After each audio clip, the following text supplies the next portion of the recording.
தமிழொலி சொந்தங்களுக்கு வணக்கம். தமிழொலியின் இன்றைய காலை நேர தலைப்புச் செய்திகள். குறைந்த வருமானம் கொண்ட குடும்பங்களுக்கான அஸ்வசம நிவாரண திட்டத்தின் 2ஆம் கட்ட மக்கள் தொகை கணக்கெடுப்பு பணி இம்மாத மத்தியில் ஆரம்பிக்கப்படும் என நலன்புரி நன்மைகள் சபை அறிவித்துள்ளது. அதன் தகவல்களை கணனிமயமாக்கும் பணிகள் கிட்டத்தட்ட நிறைவடைந்துள்ளதாக அந்த சபையின் தலைவர் ஜெயந்த விஜயரத்ன தெரிவித்துள்ளார். அதன்படி அஸ்வசம திட்டத்தின் 2ஆம் கட்டத்துக்காக 4,75,000 விண்ணப்பங்கள் கிடைத்துள்ளதாக தெரிவிக்கப்படுகிறது. உள்ளூராட்சி மன்றங்களின் வாக்குப்பதிவு ஒத்திவைக்கப்பட்டுள்ளதாகவும் வாக்குப்பதிவு நிறைவடையாததாலும் நாட்டில் தேர்தல் சட்டம் இன்னும் நடைமுறையில் உள்ளதாக தேர்தல் ஆணைக்குழு தெரிவித்துள்ளது. இந்த சட்டம் அரசியலமைப்பின் 104A பிரிவின்படி நடைமுறையில் இருப்பதாக ஆணையம் குறிப்பிட்டது. இந்த நிலையில் உள்ளூராட்சி மன்ற தேர்தல் சட்டம் நடைமுறையில் உள்ள காலப்பகுதியில் எந்தவொரு அரசியல் கட்சியோ குழுவோ அல்லது வேட்பாளரோ பதவி உயர்வு பெறக்கூடாது எனவும் அவர்கள் சுட்டிக்காட்டியுள்ளனர். அதற்காக அரசு சொத்துக்கள் எதுவும் பயன்படுத்தப்படக்கூடாது என விசேட வர்த்தமானி மற்றும் சுற்றறிக்கை மூலம் அனைத்து அரசு நிறுவனங்களின் தலைவர்களுக்கும் அறிவிக்கப்பட்டுள்ளதாக தேர்தல்கள் ஆணைக்குழு தெரிவித்துள்ளது. அதன்படி ஜனவரி 5, 2023 அன்று வெளியிடப்பட்ட வர்த்தமானி எண் 2313/32 மற்றும் சுற்றறிக்கை எண் 20 ஆகியவை நடைமுறையில் இருக்கும் என்றும் தேர்தல் ஆணையம் அறிக்கை வெளியிட்டுள்ளது. அதன்படி இந்த காலப்பகுதியில் தேர்தல் சட்டங்களை மீறும் வகையில் செயற்படுவது தண்டனைக்குரிய குற்றமாகும் என தேர்தல்கள் ஆணைக்குழு தெரிவித்துள்ளது. போலி நாணயத்தாள்கள் தொடர்பில் தகவல் கிடைத்தால் அருகிலுள்ள காவல் நிலையங்களில் தெரிவிக்குமாறு காவல்துறையினர் பொதுமக்களிடம் கேட்டுக்கொண்டுள்ளனர். போலி நாணயத்தாள்கள் அச்சிடுவது தொடர்பில் தபுதேகம, கிளிநொச்சி மற்றும் எகட உயன ஆகிய காவல்துறை பிரிவுக்குட்பட்ட பகுதிகளில் இருந்து தகவல்கள் கிடைத்துள்ளதாக காவல்துறையினர் தெரிவித்துள்ளனர். இதன் காரணமாக மேற்குறிப்பிட்ட பகுதிகளில் விசேட சுற்றி வளைப்பு நடவடிக்கைகளை மேற்கொண்டு சந்தேக நபர்களை கைது செய்ய நடவடிக்கைகள் எடுக்கப்பட்டு வருகின்றது. எனவே போலி நாணயத்தாள்கள் தொடர்பில் அவதானமாக இருக்குமாறு காவல்துறையினர் பொதுமக்களிடம் கேட்டுக்கொண்டுள்ளனர். இதேவேளை சமூக ஊடகங்களில் வெளிவரும் போலி கடிதம் தொடர்பில் விசேட அறிவிப்பு ஒன்று வெளியாகியுள்ளது. அண்மை எரிபொருள் விலை திருத்தத்தில் ஓட்டோ டீசலின் விலையில் மாற்றம் செய்யாததால் தம்மால் கட்டண திருத்தத்தை மேற்கொள்ள முடியாது என அகில இலங்கை பாடசாலை மாணவர் போக்குவரத்து சங்கம் நேற்று அறிவித்துள்ளது. தற்போதைய பொருளாதார நிலைமை காரணமாக வாகனங்களை பராமரிக்க முடியாத நிலை ஏற்பட்டுள்ளதாக சங்கம் தெரிவித்துள்ளது. எனவே பாடசாலை மாணவர்களை தொடர்ந்து ஏற்றிச் செல்வதற்கு அரசாங்கம் கடனுதவி வழங்குமாறு சங்கம் கோரிக்கை விடுத்துள்ளது.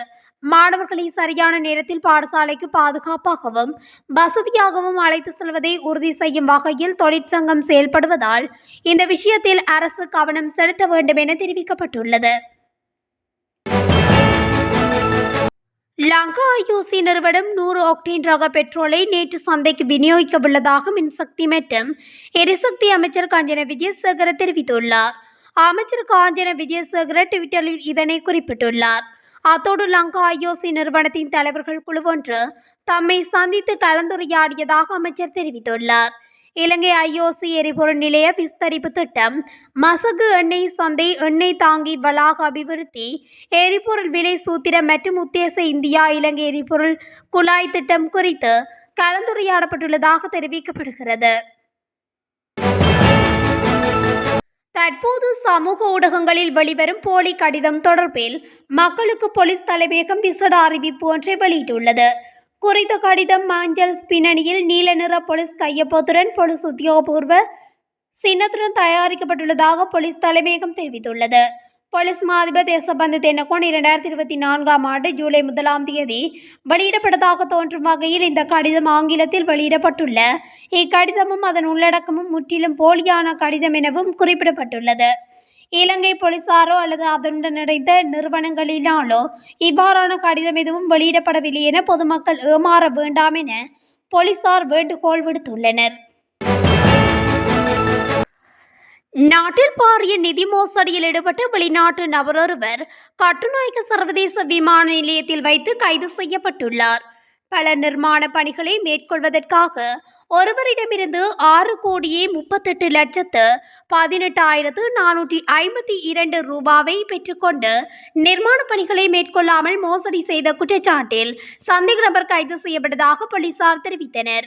குற்றப்புலனாய்வு திணைக்களத்தின் கட்டுநாயக்க விமான நிலைய பிரிவு அதிகாரிகள் புலனாய்வு திணைக்களத்தின் கட்டுநாயக்க விமான நிலைய பிரிவுகள் மேற்கொண்ட விசாரணைகளின் போது சந்தேக நபர் கைது செய்யப்பட்டதாக தெரிவிக்கப்படுகிறது. கைது செய்யப்பட்ட சந்தேக நபர் 31 வயதான பெல்ஜிய பிரஜை என தெரிய வந்துள்ளது. சம்பவம் தொடர்பான மேலதிக விசாரணைகளை குற்றப்புலனாய்வு திணைக்களத்தின் கட்டுநாயக்க விமான நிலைய பிரிவினர் மேற்கொண்டு வருகின்றனர். மருதங்கனி பிரதேசத்தில் கள்ளக்காதலனை தீ வைத்து கொளுத்திய குற்றச்சாட்டில் கள்ளக்காதலி கைது செய்யப்பட்ட சம்பவம் இடம்பெற்றுள்ளது. மருதங்கனி தாளையடி பகுதியில் கடந்த 20ஆம் தேதி வீடொன்று தீப்பிடித்ததில் ஒருவர் படுகாயமடைந்து வைத்தியசாலையில் அனுமதிக்கப்பட்ட நிலையில் உயிரிழந்தார். தீ விபத்தில் பலத்த காயமடைந்ததால் அந்த நபரிடமிருந்து வாக்குமூலம் பெற முடியவில்லை என போலீசார் தெரிவித்தனர். மருதங்கனி போலீசாரினால் மேற்கொள்ளப்பட்ட நீண்ட விசாரணைகளின் பின்னர் உயிரிழந்தவர் மருதங்கனி பகுதியைச் சேர்ந்த 43 வயதுடையவர் என தெரியவந்துள்ளது. இந்நிலையில் தீ வைத்து கொளுத்திய குற்றச்சாட்டில் சந்தேகத்தின் பேரில் கைது செய்யப்பட்ட பெண் 47 வயதுடைய தாளியடி பகுதியைச் சேர்ந்தவர் என தெரிவித்த மருதங்கனி போலீசார் மேலதிக விசாரணைகளை மேற்கொண்டுள்ளனர். கோமாகம போலீஸ் நிலையத்துக்குள் இடம்பெற்ற தாக்குதல் சம்பவம் தொடர்பில் தற்போது விசாரணைகள் இடம்பெற்று வருவதாக போலீஸ் ஊடக பேச்சாளர் பிரதி போலீஸ் மாதிபர் சடதரணி நிகால் தல்துவ தெரிவித்துள்ளார். குறித்த தாக்குதல் சம்பவம் நேற்றைய தினம் இடம்பெற்றுள்ளதாக தெரிவிக்கப்பட்டுள்ளது. இச்சம்பவத்தில் காயமடைந்த போலீஸ் உத்தியோகத்தர் ஒருவர் உட்பட சிலர் தற்போது வைத்தியசாலையில் அனுமதிக்கப்பட்டுள்ளதாக அவர் குறிப்பிட்டுள்ளார். கோமாகம நகரில் குடிபோதையில் அநாகரிகமாக நடந்து கொண்ட நபர் ஒருவர் கைது செய்யப்பட்டு போலீஸ் நிலையத்துக்கு அழைத்து செல்லப்பட்டுள்ளார். அவரை பார்க்க மேலும் 4 பேர் போலீஸ் நிலையத்துக்கு சென்றுள்ளனர். அப்போது அவர்கள் தொடர்பாக போலீஸ் நிலையத்தில் மோதல் ஏற்பட்டதாக கூறப்படுகிறது. போலீசாரினால் தாக்கப்பட்டு மருத்துவமனைக்கு கொண்டு செல்லப்பட்டதாக அவர்கள் கூறுகின்றனர். மோட்டார் சைக்கிள் ஒன்று சாரதியின் கட்டுப்பாட்டை இழந்து வீதி தடுப்பில் மோதி இடம்பெற்ற விபத்தில் 2 உயிரிழந்துள்ளனர். கலேவல போலீஸ் பிரிவுக்குட்பட்ட A6 வீதியில் குருநாகலையிலிருந்து தம்புளை நோக்கி பயணித்த போது இந்த விபத்து இடம்பெற்றுள்ளது. விபத்து இடம்பெற்ற போது மோட்டார் சைக்கிளில் 3 பயணித்துள்ளதாக போலீசார் தெரிவிக்கின்றனர். இதன்போது ஒருவர் படுகாயமடைந்து தம்புளை வைத்தியசாலையில் அனுமதிக்கப்பட்டு சிகிச்சை பெற்று வருவதாக போலீசார் தெரிவித்தனர்.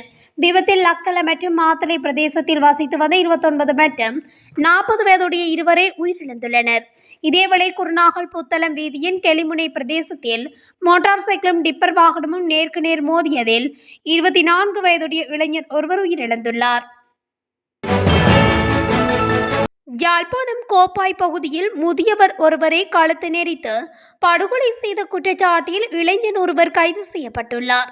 63 வயதுடைய முதியவர் படுகையில் உயிரிழந்துள்ளதாக முதியவருடன் வசித்து வந்த இளைஞன் தெரிவித்துள்ளார்.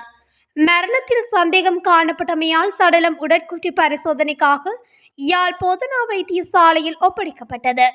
உடற்கூற்று பரிசோதனையில் முதியவர் கழுத்து நெரித்து படுகொலை செய்யப்பட்டுள்ளமை கண்டறியப்பட்டுள்ளதை அடுத்து கோப்பாய் போலீசார் விசாரணைகளை முன்னெடுத்து வந்தனர். இந்நிலையில் முதியவருடன் வசித்து வந்த இளைஞனை கைது செய்த போலீசார் விசாரணைகளின் பின்னர் திங்கட்கிழமை யாழ் நீதவான் நீதிமன்றில் முற்படுத்திய வேளை இளைஞனை விளக்கமறியலில் வைக்குமாறு மன்று உத்தரவிட்டுள்ளது. மருந்துகளுக்கான அதிகபட்ச சில்லறை விலையை நிர்ணயிப்பது தொடர்பான முறைமையை அறிமுகப்படுத்தும் விசேட வர்த்தமானி வெளியிடப்பட்டுள்ளது. அதன்படி மருந்தின் அளவு, வடிவம் மற்றும் வலிமை தொடர்பாக வெளிப்படைத்தன்மை மற்றும் நேர்மையை உறுதி செய்வதே இந்த விலை நிர்ணய முறையின் நோக்கம் என தெரிவிக்கப்பட்டுள்ளது. மேலும் 2 வழிகளில் அறிமுகம் செய்யப்பட்டுள்ள இந்த விலை நிர்ணய முறையில் சர்வதேச மற்றும் உள்நாட்டில் பயன்படுத்தப்படும் விலை தகவல்கள் மற்றும் ஆதாரங்களையே பயன்படுத்த வேண்டும் என வர்த்தமானி அறிவிப்பின் மூலம் தெரிவிக்கப்பட்டுள்ளது. முல்லைத்தீவு பகுதியில் இடம்பெற்ற வாள்வெட்டு தாக்குதலில் 2 படுகாயமடைந்துள்ளதாக காவல்துறையினர் தெரிவித்துள்ளனர். இந்த வாள்வெட்டு சம்பவமானது நேற்று அதிகாலை மாந்தை கிழக்கு பாலிநகர் பகுதியில் இடம்பெற்றுள்ளது. பாலிநகர் பகுதியில் நேற்று அதிகாலை 3 மணியளவில் வாள்களுடன் 2 வீடுகளுக்கு சென்ற குழுவினர் குறித்த வீட்டில் இருந்த இருவர் மீது வாள்வெட்டு தாக்குதல்களை மேற்கொண்டுள்ளனர். இதன்போது வாள்வெட்டில் படுகாயமடைந்த இருவரும் மல்லாவி வைத்தியசாலையில் அனுமதிக்கப்பட்டு மேலதிக சிகிச்சைகளுக்காக கிளிநொச்சி மாவட்ட பொது வைத்தியசாலைக்கு மாற்றப்பட்டுள்ளனர். மேலும் சம்பவம் தொடர்பில் மல்லாவி காவல்துறையினர் விசாரணைகளை முன்னெடுத்து வருகின்றனர். பம்பலப்பட்டி மற்றும் வெள்ளவத்தை ரயில் நிலையங்களுக்கு இடையிலான தண்டவாளம் உடைந்துள்ளதாக ரயில்வே பிரதி பொது முகாமையாளர் என்.ஜே. இந்திப்பொலகே குறிப்பிட்டார். இதனால் கடலோர வழித்தடத்தில் ஒரு தண்டவாளத்தில் மட்டுமே ரயில்கள் இயக்கப்படுவதால் ரயில்கள் வருவதில் தாமதம் ஏற்பட்டுள்ளது. குறித்த தண்டவாள பகுதியில் திருத்த பணிகளை ஆரம்பிக்க நடவடிக்கை எடுக்கப்பட்டுள்ளதாக ரயில்வே பிரதி பொது முகாமையாளர் குறிப்பிட்டுள்ளார். பேருவளை பகுதியில் முச்சக்கர வண்டியை செலுத்தி சென்ற நபர் ஒருவர் திடீரென உயிரிழந்துள்ளார். இந்த சம்பவம் நேற்று காலை இடம்பெற்றுள்ளது. இவ்வாறு உயிரிழந்தவர் புலட் சிங்கள கோவிந்த பகுதியைச் சேர்ந்தவர் என ஆரம்பகட்ட விசாரணையில் கண்டறியப்பட்டுள்ளதாக பேருவளை போலீஸ் குற்றப்பிரிவு நிலைய கட்டளை தளபதி தெரிவித்துள்ளார். சம்பவத்தில் உயிரிழந்தவர் பேருந்தின் மீன் எடுத்து செல்ல வந்தவர் எனவும் முச்சக்கர வண்டியில் 3 மீன்பட்டிகள் இருந்ததாகவும் போலீசார் தெரிவித்தனர். இத்துடன் தமிழொலியின் இன்றைய காலை நேர தலைப்பு செய்திகள் நிறைவடைகின்றன.